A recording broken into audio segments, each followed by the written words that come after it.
이때로부터 예수 그리스도께서 자기가 예루살렘에 올라가 장로들과 대제사장들과 서기관들에게 많은 고난을 받고 죽임을 당하고 제3일에 살아나야 할 것을 제자들에게 비로소 나타내시니 베드로가 예수를 붙들고 항변하여 이르되 주여 그리 마옵소서 이 일이 결코 주께 미치지 아니리이다. 예수께서 돌이키시며 베드로에게 이르시되 사탄아 내 뒤로 물러가라. 너는 나를 넘어지게 하는 자로다. 네가 하나님의 일을 생각하지 아니하고 도리어 사람의 일을 생각하는도다 하시고 이에 예수께서 제자들에게 이르시되 누구든지 나를 따라오려거든 자기를 부인하고 자기 십자가를 지고 나를 따를 것이니라. 누구든지 제 목숨을 구원하고자 하면 잃을 것이요 누구든지 나를 위하여 제 목숨을 잃으면 찾으리라. 사람이 만일 온 천하를 얻고도 제 목숨을 잃으면 무엇이 유익하리요? 사람이 무엇을 주고 제 목숨과 바꾸겠느냐? 인자가 하나님 아버지의 영광으로 그 천사들과 함께 오리니 그때 각 사람이 행한 대로 갚으리라. 진실로 너희에게 이르노니 여기 서 있는 사람 중에 죽기 전에 인자가 그 왕권을 가지고 오는 것을 볼 자들도 있느니라. 아멘. 하나님의 말씀입니다. 할렐루야. 지금 우리들은 사순절을 지내고 있습니다. 부활절을 맞기 전에 놓여있는 40일, 그것이 사순절이죠.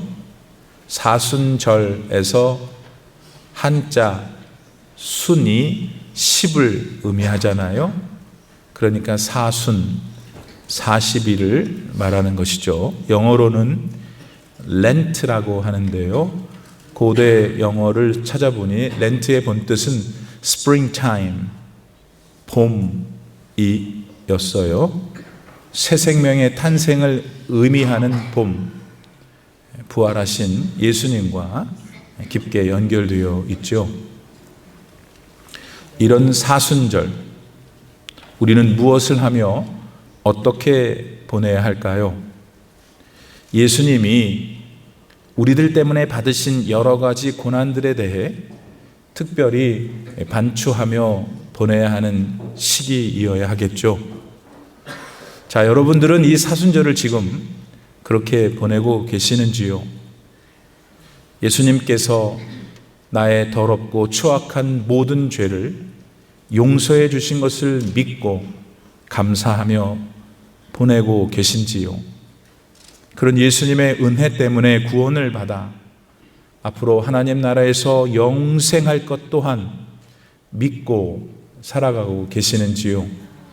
그리고 천국에 들어가기까지 이 땅에 살면서 예수님을 전하고 교회를 세우며 하나님의 뜻을 실천하시며 살아가실 것인지요? 분명 우리 교회 성도님들은 이런 생각과 행동으로 사순절을 보내고 계실 줄 믿습니다. 그런데 혹여라도 그런 삶을 살고 계시지 못하는 분들도 계실 수 있지요.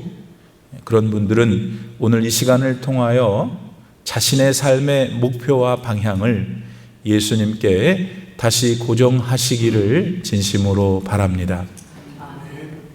오늘 본문 말씀은 예수님의 공생의 기간 중 중간쯤에 일어난 일입니다.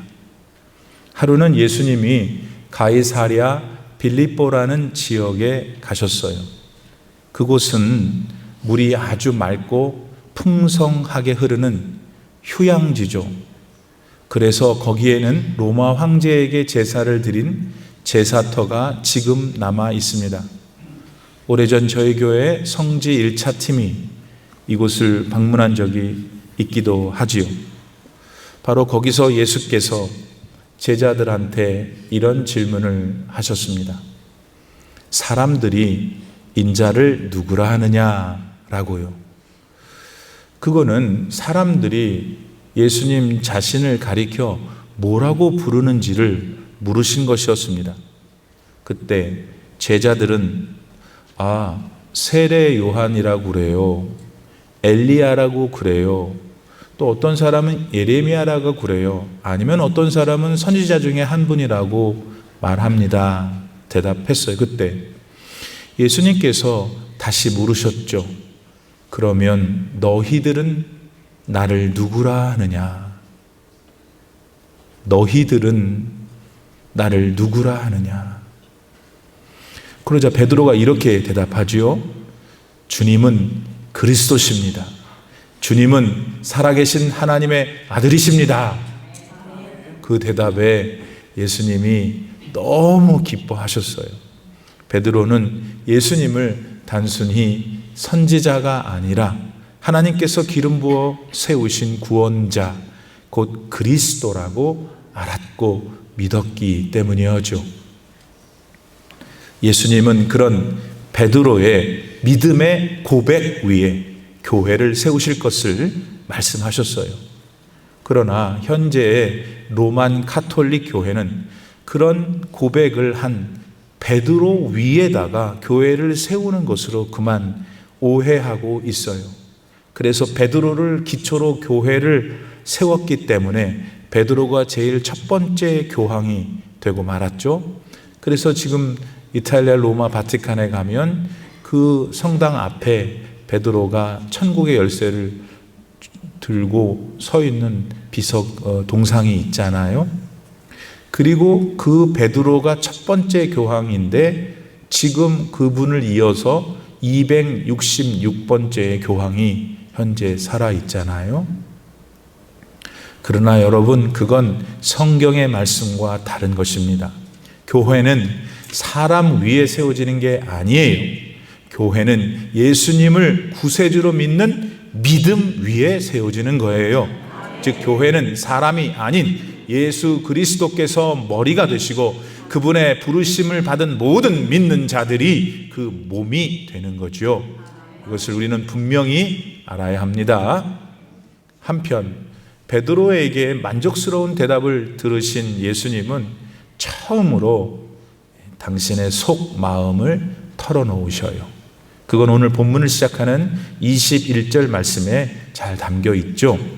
이제 당신이 예루살렘에 올라갈 것이고 거기서 장로, 대제사장, 서기관들한테 많은 고난을 받을 것이라고 하셨어요. 그리고는 내가 죽을 것인데 그러나 사흘 만에 부활할 것이다 말씀하신 거예요. 자, 그러자 그 말씀을 듣고 있던 베드로가 갑자기 돌발 행동을 해요. 예수님을 이렇게 붙들더니 한쪽으로 밀치듯 몰아갔어요.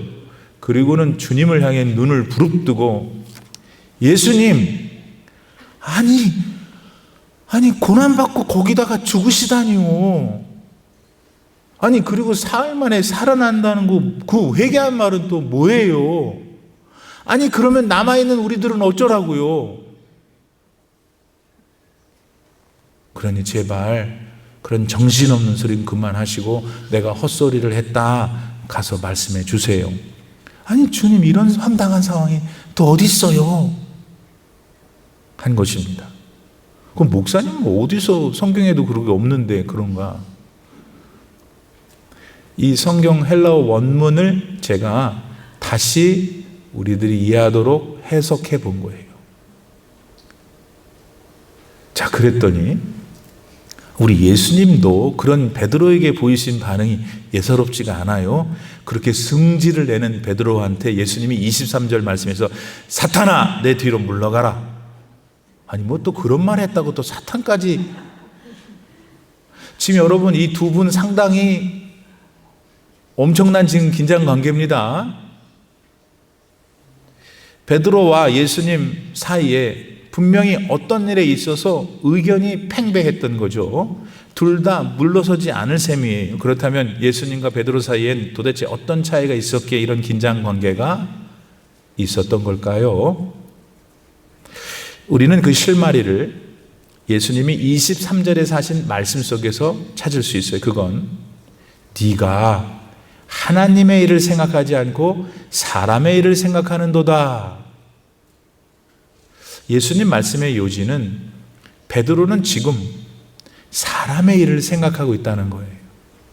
그럼 구체적으로 요 사람의 일이란 무엇을 의미할까요? 우선 세상에서 안락하게 사는 것을 뜻하죠.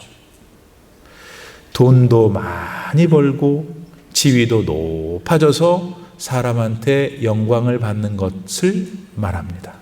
한마디로 세상에서 출세하고 성공해서 편안하게 사는 것, 그게 사람의 일이에요. 사랑하는 여러분, 사실 요 베드로와 다른 제자들은 예수님을 만나서 같이 생활했잖아요. 그렇게 생활하면서 속으로 이런 기대를 키워갔어요. 그거는 이 예수님과 조금만 더 잘 견디고 지내면은 정말 내 인생 한번 쫙 펴지겠구나 하는 기대. 왜? 예수님을 보니까 못 고치는 병자가 없어. 뿐만 아니라 2만 명이나 되는 사람을 아주 별거 아닌 보리떡 5개하고 물고기 2마리로 다 먹여. 그리고 이분이 한번 설교를 하면은 막 사람들이 감동을 하고 은혜를 받아. 딱 황제감인 거야. 그러니까 지금 자기 나라를 침략해서 주인 노릇하고 있는 이 로마인들을 다 쫓아낼 거야. 그리고 온갖 율법을 가지고 사리사욕을 채우면서 자기들을 괴롭게 하던 모든 유대 종교 지도자들도 다 혼내주실 거고, 그런 가운데 본인들은 예수님의 제자들이고 측근 중에 측근중이니까 높은 자리 하나씩 얻는 것은 따는 당상이지. 이런 기대와 꿈을 가지고 있는데 예수님이 갑자기 고난받고 죽다니. 게다가 무슨 말도 안 되는 사흘 만에 부활한다고 해. 이 무슨 해괴망측한 말이며 이 절망스러운 망발이란 말이에요. 그랬으니까 베드로가 대표로 예수님께 그렇게 무례하게 항변했던 겁니다. 오늘 성경 말씀대로.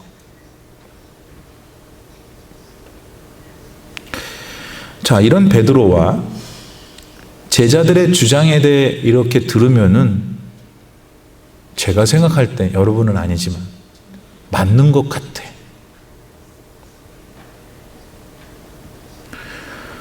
근데 예수님은 그런 생각들이 사람의 일이라고 하셔요. 하나님의 일이 아니라고 하시는 거예요.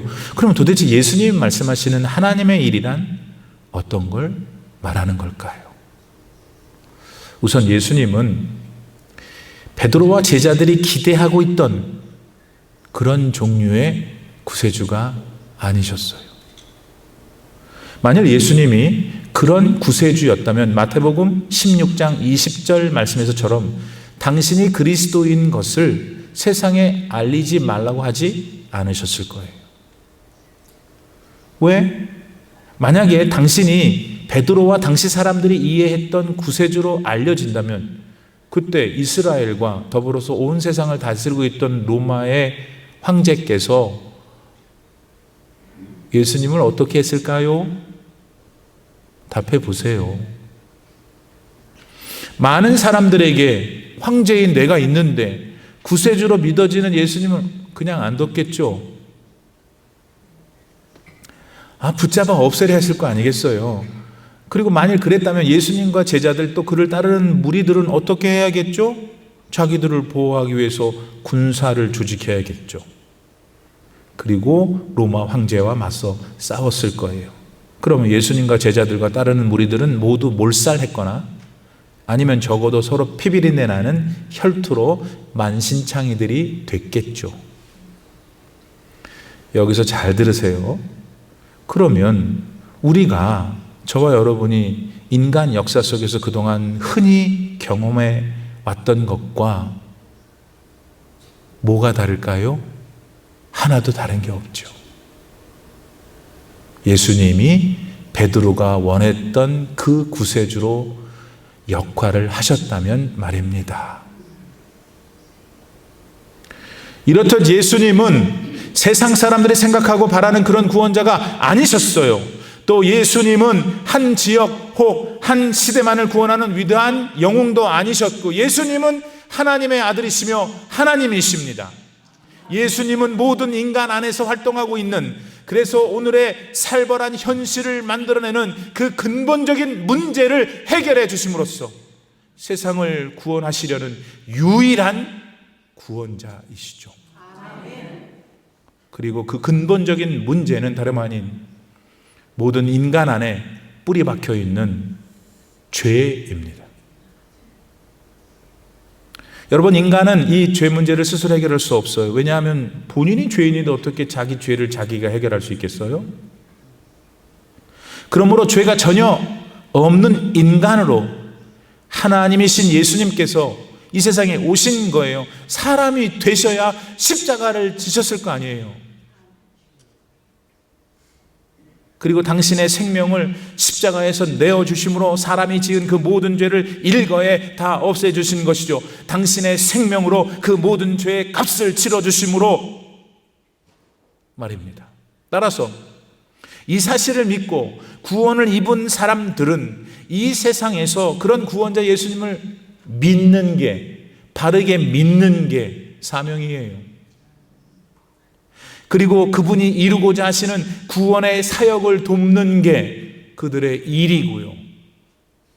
그게 바로 하나님의 일인 것이에요. 그 사역은 결코 따라서 사람의 일과 대체될 수 없는 것이죠. 여러분, 예수님이 공생애를 시작하자마자 마귀가 시험을 한 걸 기억하실 거예요. 40일 금식하신 예수님께 찾아가서 마귀가 온갖 유혹을 했잖아요. 그 사실이 마태복음 4장에 잘 나오는데, 자, 그때 마귀가 무엇을 어떻게 하며 예수님을 시험했죠? 흥미로운 것은 그 내용을 자세히 살펴보면 모두 다 베드로가 가졌던 바로 그 사람의 일에 대한 유혹이었어요. 확인해 보죠.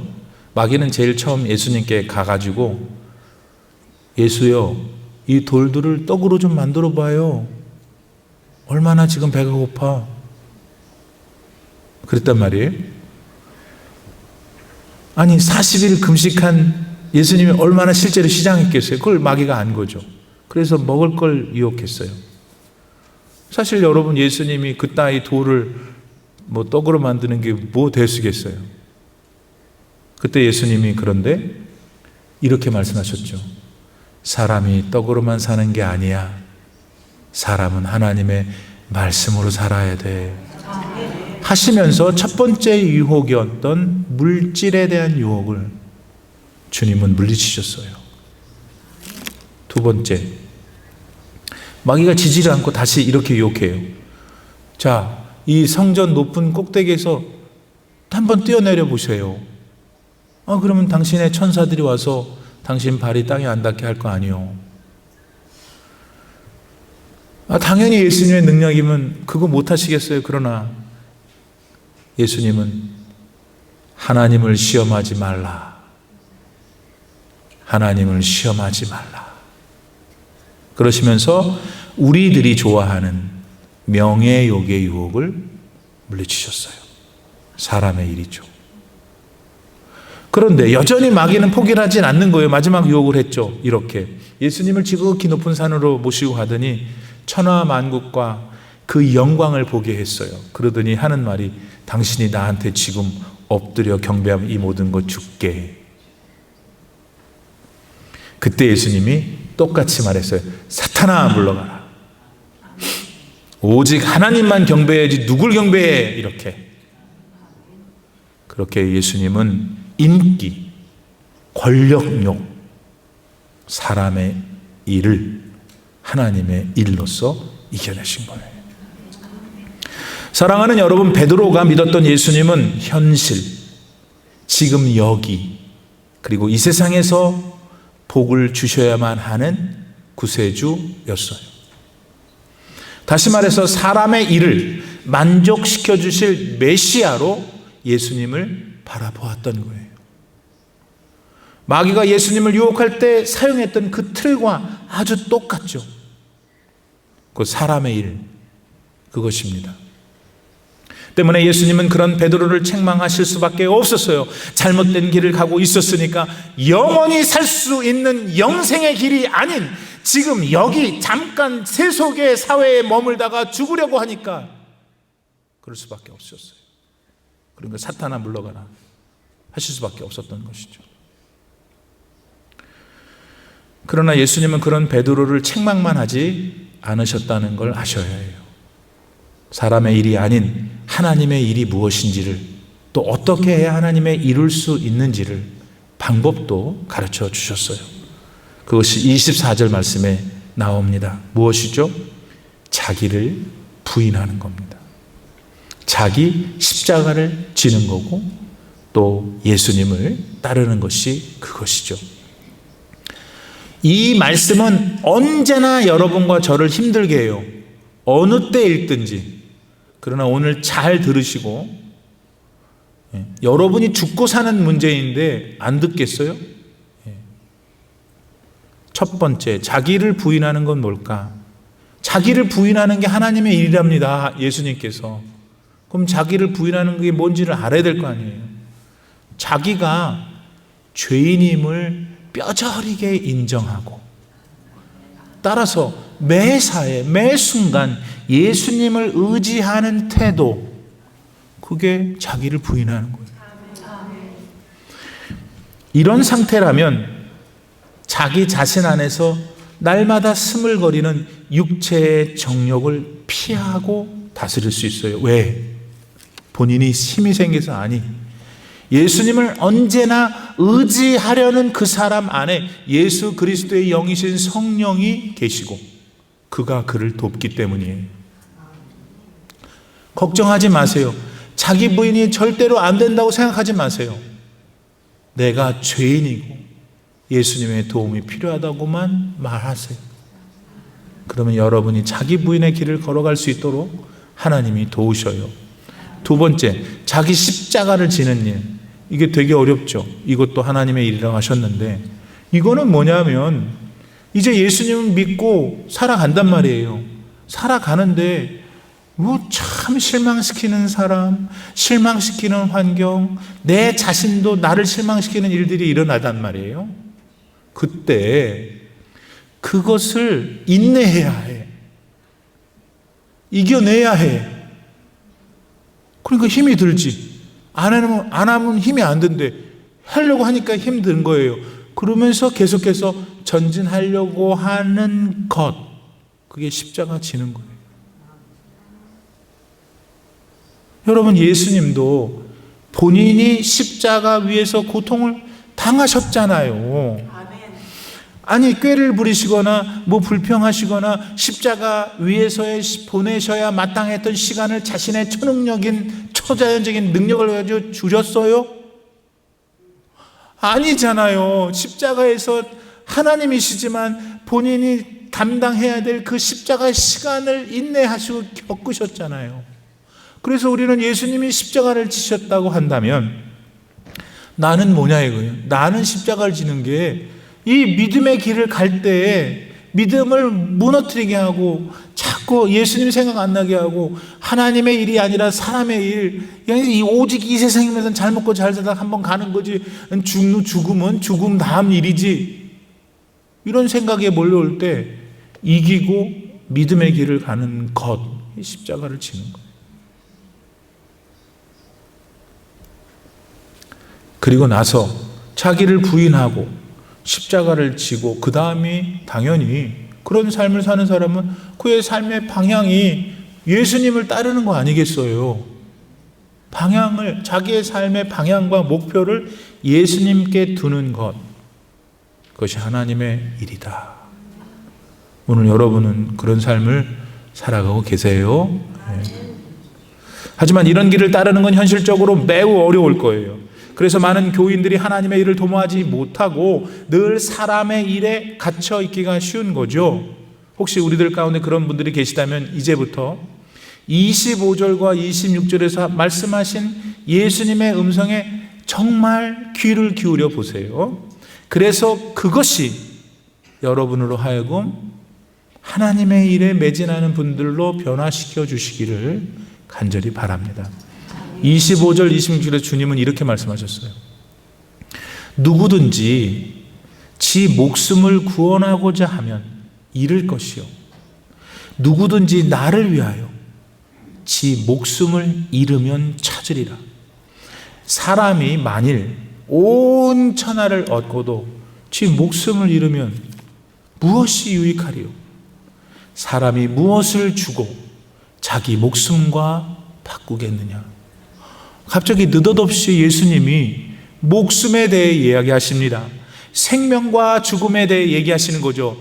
이 죽음에 대해서 우리 사람들은 흔히 이렇게 말하죠. 아유, 죽으면 다 소용없어.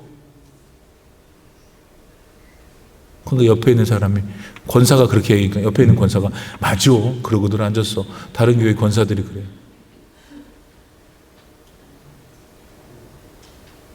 그러나 여러분, 예수님 말씀하시는 생명은 이 세상에서의 7, 80년만을 말한 게 아니에요.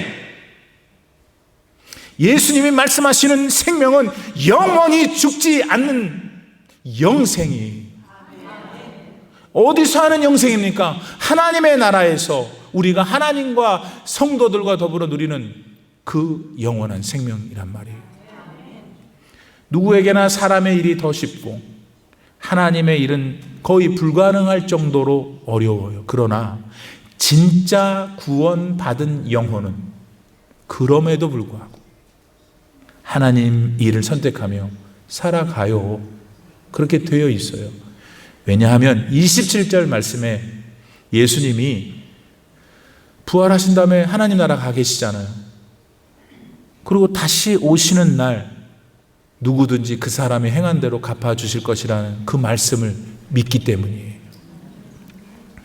그렇게 권능으로 다시 오실 예수님을 예수께서 말씀하셨잖아요. 28절에 잠깐 미리 내가 왕권을 가지고 오는 걸 볼 사람이 있을 것이다. 그런 말씀을 하셨잖아요. 얼마 후에 변화산에서 예수님이 변형되세요. 베드로와 야고보와 요한 세 사람이 그걸 봤죠. 그러니까 어땠어요? 아이고, 주님 여기가 좋사오니 우리 다 여기 있읍시다. 아니야, 내려가거라. 예수님은 본인이 약속하신 입으로 뱉으신 말씀을 다 지키셨어요. 그러므로 다시 우리를 위하여 오실 것이라는 재림의 약속도 반드시 지키실 거예요. 이러한 믿음을 주시고 그것을 바라고 기대케 하시는 분이 바로 여러분 안에 계시는 예수이십니다. 구세주 하나님의 아들이시죠. 이 예수님을 늘 생각하고 기대하며 기도드리는 것, 그게 이 사순절 기간에 가져야 할 우리 그리스도인들의 바른 자세예요. 그리고 이 예수님을 구세주로 부를 수 있는 것이, 내가 예수님을 구세주로 부를 수 있다면 그게 바로 여러분의 믿음의 증표예요. 오늘 여러분들은 이 믿음을 가져야 돼요. 저랑 매주 만나봐야 소용없어. 아니, 믿음 없이는 소용없는 거예요. 웃기고 울리고 여러분 감동 주는 얘기 얼마든지 할 수 있어요. 그래서 여러분을 1년 내내 내가 데리고 다닌다면 여러분, 저는 죽일 놈이에요. 여러분한테. 생명의 길, 살아있는 길, 참 진리의 길. 그러니까 힘들어요. 세상은 그렇게 못하게, 마귀는 못하게 하니까. 이 시간 여러분에게 예수님이 돌아서셔서 그럼 너는 나를 누구라 하느냐 하실 때 주님은 그리스도십니다. 살아계신 하나님의 아들이십니다. 진짜 고백하는 저와 여러분 되기를 진심으로 바랍니다. 기도합시다. 하나님 아버지, 벌써 사순절에 많은 시간들이 지나고 있는 오늘입니다. 이제 곧 고난주간을 거쳐 영광의 부활의 아침을 맞겠지요. 하나님, 이런 거룩한 계절에 저와 우리 성도님들이 정말 구세주이신 하나님이신 예수님을 바라보고 의지하고 감격하고 감동하며 살 수 있는 최고의 복을 꼭 누리게 하시옵소서. 우리를 위하여 언제나 변함없으신 사랑으로 용납하시고 인내하시고 기다리시는 주님의 은혜를 이제는 아버지 하나님의 거룩한 일을 감당함으로 갚아가는 우리 모든 성도들이 되게 하여 주옵소서.